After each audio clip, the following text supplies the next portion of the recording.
y en una oportunidad anterior también hablé con un médico pediatra de endocrinólogo de la Ciudad de México, y que justamente fue un artículo que se publica de la JAMA Pediatrics, y ellos, digamos, no recomendaban el entrenamiento de weightlifting o de halterofilia, sí, en población de niños puntualmente. Entonces, claro, yo entiendo, por ejemplo, que de afuera tú puedes ver este deporte que son dos movimientos, que el envión o el clean and jerk, y el arranque o el snatch.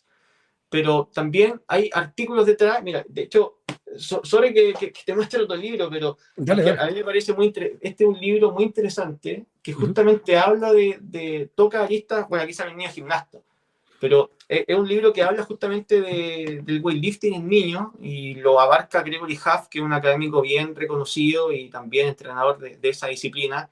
Y ellos dicen es que el weightlifting en niños es mucho más que esos dos movimientos. Y ellos hablan, por ejemplo, de propuestas como el Animal Motion, que es justamente Sí, vincular ciertos movimientos, por ejemplo, la postura del peso muerto, del deadlift, sí, con vínculo con la posición del gorila. ¿Te fijas? sí. Entonces, tú primero haces un acercamiento a la actividad con ciertos movimientos con el peso corporal, y a medida que tú vas avanzando en el tiempo y en la experiencia con tal deporte, le vas dando cierta especificidad. Sí. Y creo que eso es justamente lo que no se termina de entender con ciertos deportes, que probablemente son agresivos a cierta vista por la carga, por las técnicas de ejecución, entre otras cosas. Entonces, también, porque tú eres cierto del área de la pediatría y también haces deporte. Entonces, Ujú. ¿cuál es tu opinión frente a eso, por ejemplo, digamos? Mira, a ver, si uno lo enfoca desde la pediatría, nosotros por lo menos nuestras recomendaciones de actividad en los bebés, ¿cierto? A medida que van creciendo, tú tratas siempre de ir acorde al desarrollo, ¿cierto? Al desarrollo, al neurodesarrollo. En el fondo, tú no le vas a indicar, por ejemplo, a un bebé que todavía no se sienta, que haga una actividad sentado. Eh, no recomiendas que esté boca abajo si el bebé tiene un mes, por ejemplo, que están puro tomando leche, no tienen ni sostén cervical. O, no sé, pues no le vas a recomendar una actividad que no corresponda a la etapa de desarrollo que está. Y eso no solamente es desarrollo físico, sino que también tiene que ver con el desarrollo neurológico.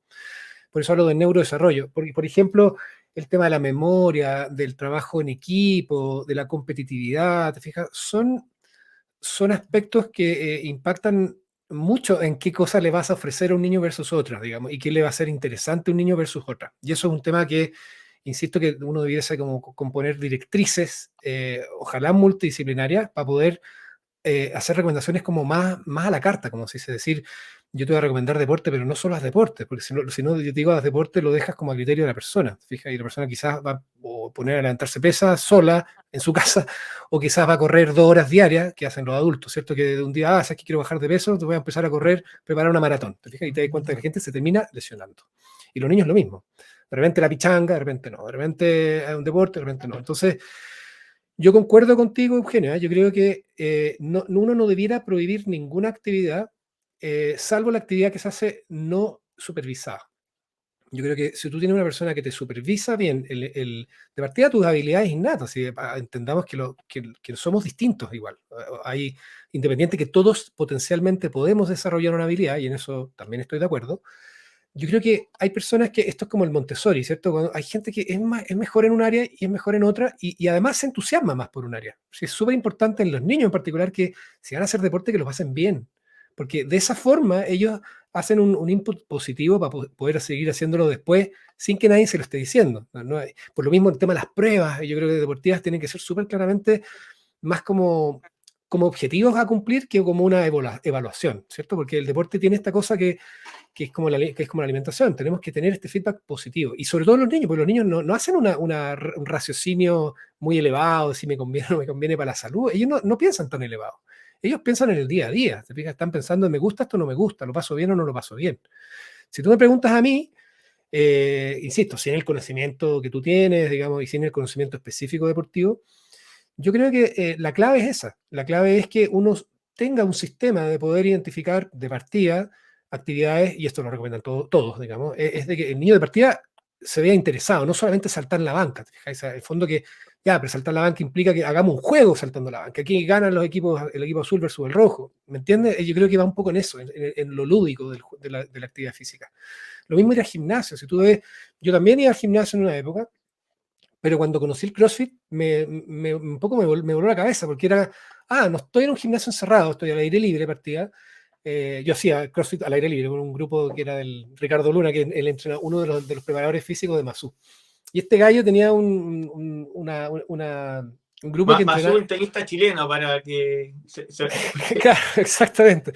Entonces, en el fondo, si tú te das cuenta, la clave del deporte, que es lo que un poco a mí me motiva a hacer deporte, y aquí va un poco de opinión personal, tiene que ver con eso. En el fondo, yo creo que si uno tuviera que elegir deporte, yo elegiría siempre un deporte que obviamente no te sobreexija a nivel de que tú no puedes hacer nada el resto del día, salvo que tú estés en una competencia en particular y un objetivo. Creo que eso es clave, porque si no estarías impactando en el área académica y dirían, no, está súper cansado, ahora no quiere ir a la, no sé, no quiere hacer las tareas, ponte tú, se quedó dormido, o empezó con los calambres. Ahí yo creo que tiene que ser, obviamente, la intensidad, tiene que ser acorde un poco a la edad, digamos, y el momento en que está ese niño.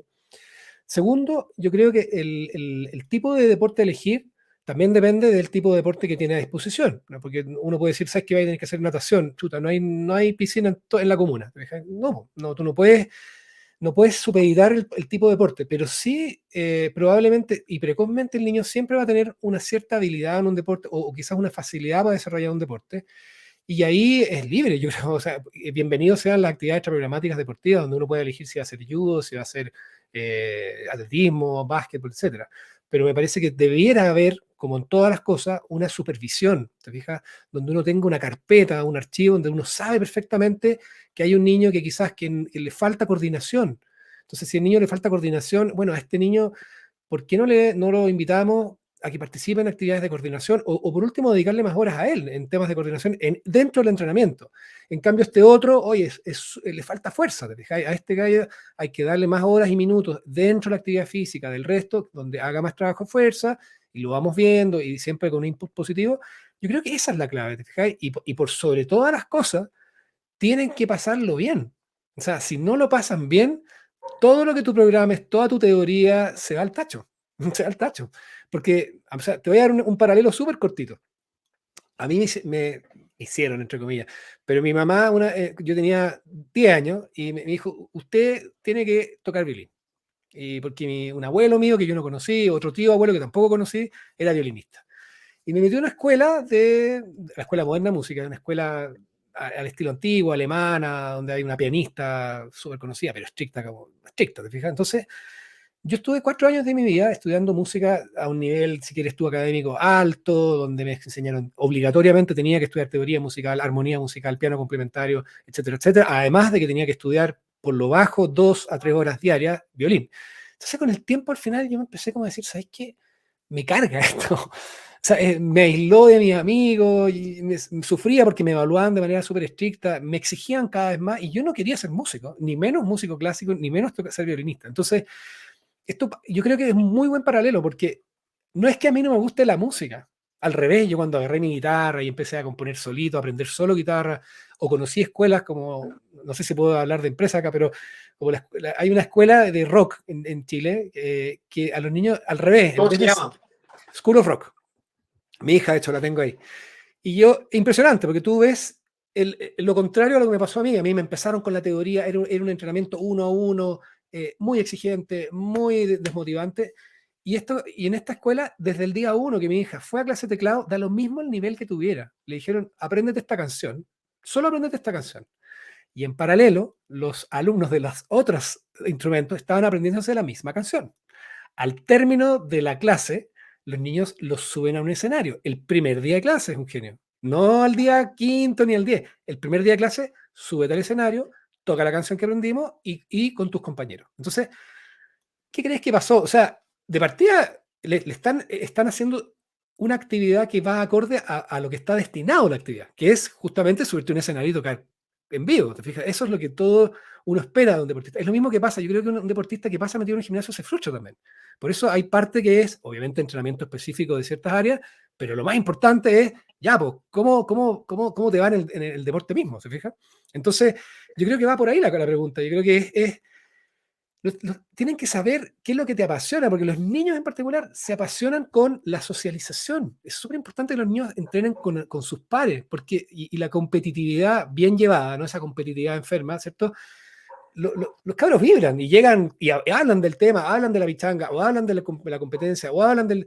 Están motivados porque hay objetivos claros, hay ciertas metas de campeonatos, pero todo eso hay una cosa que también pasa en el camarín, no sé si me entiendes tú, no pasa solo en el tema de deporte.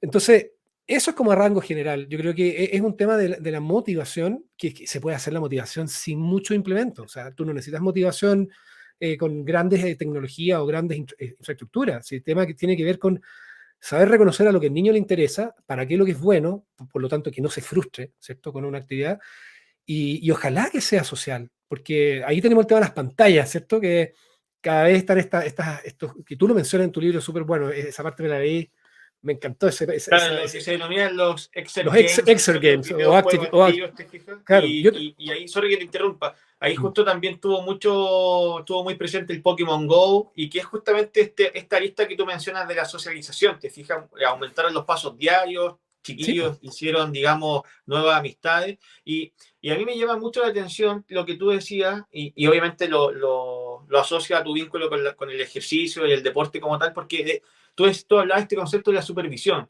que tú concuerdas conmigo en que finalmente es que el niño disfrute, la pase bien, se divierta, etcétera. Y hay un paper que habla sobre un acrónimo de PROCESS, por su sigla en inglés. Y este investigador que es Feigenbaum, bien, él dice, mira, los principios del entrenamiento infanto-juvenil incluye justamente el que se diviertan y que es el eje central de la actividad, porque los niños, digamos, se tienden a desconcentrar y aburrir con facilidad, entonces tú tienes que, digamos, mantenerlos bien alerta, y justamente también la supervisión por parte de un profesional cualificado como tal. Y en ese sentido tengo mucho, digamos, concuerdo mucho contigo, a lo mejor, y tú lo comentas, digamos, justamente desde el criterio, sin saber que existe este artículo. Y eso, digamos, es genial poder encontrarse con profesionales de la medicina pediátrica, que es específica para niños, digamos, que lo sepan y que, bueno, tengan este criterio detrás y que probablemente se lo comenten a las personas. Y después tú también me comentas el tema de la tecnología, que muchas veces, claro, necesita mucha tecnología, pongo un paréntesis, y ya para, digamos, ir cerrando esta pequeña charla. Después una breve pregunta que te hago y que nos puedas contestar, digamos, ahí al hueso. Pero antes de esa pregunta, justamente hay un aparato que se llama Lou Interactive Playground, y que es una actividad, digamos, que tú la vinculas con el ámbito escolar. O sea, por ejemplo, los niños hay una pantalla interactiva, ¿bien? Y, por ejemplo, te sale un conflicto matemático de 2 más 2 y te aparecen distintos resultados, y el niño tiene que lanzar un balón a justamente donde está ese dado. genial. Y te aparece.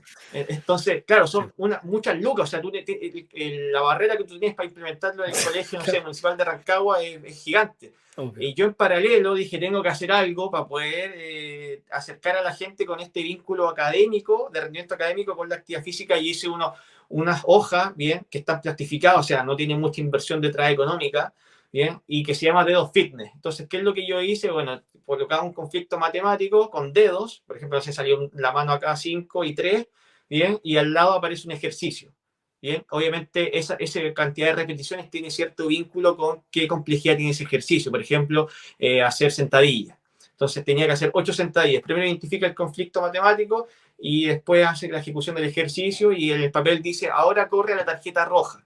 Aprende los colores, o sea, hay varias cosas detrás. Probablemente una persona que lo ve de afuera dice, ay, qué simple la actividad.